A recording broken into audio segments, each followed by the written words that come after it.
piesni a spoločne sa presunú k vatre, ktorú zapáli pani starostka obce Simona Lutišanová-Matejčíková. Ešte predtým však chceme poprosiť organizátorov tohto podujatia, Jarina Skaličana a pani starostku Simonku Lutišanovú-Matejčíkovú, aby prišli k nám a povedali zo pár slov.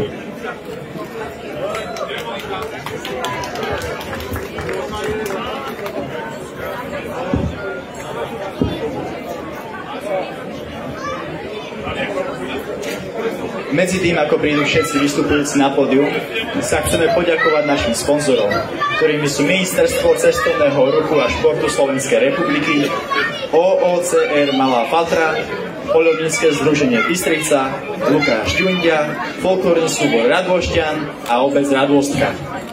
Tak a teraz odovzdáme slovo z úst Ivan Brník Slovak z Jelisavca a tiež Jarinovi Skaličanovi a Simonke starostke.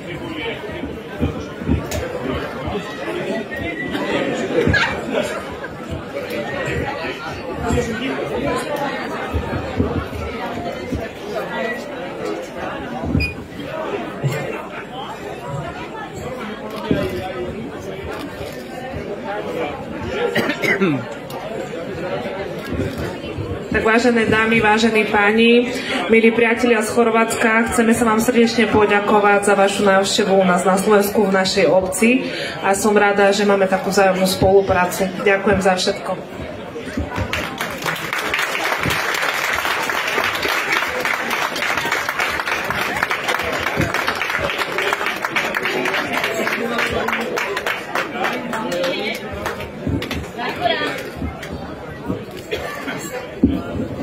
No, a čo dodám ešte ja?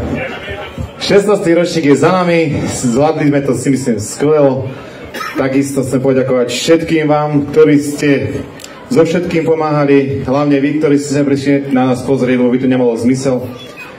Týchto našich kamošov z Jelisavca dlhoročných, že opäť si našli čas a prišli k nám, však my vám to vrátime za mesiac.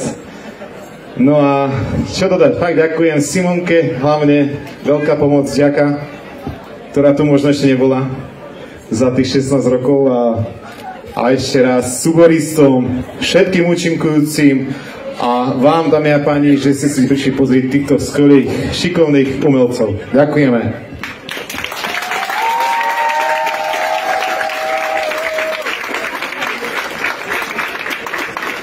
No a my sme si tiež také menšie darčeky pripravili, vieme, čo máte radi.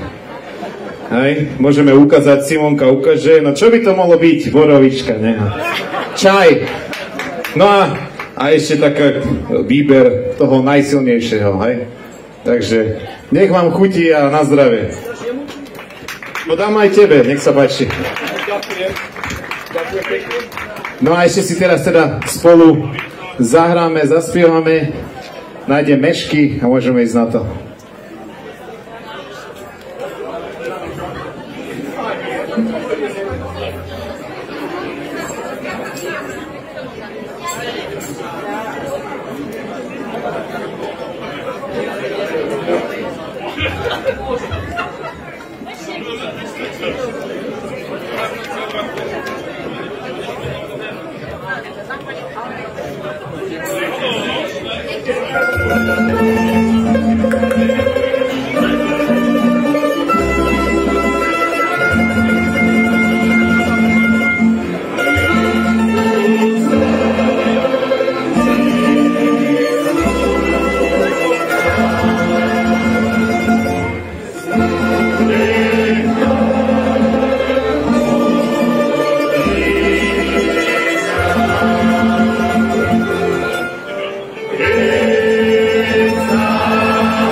Ďakujeme a presuneme sa k všetci 2-3, nech sa páči.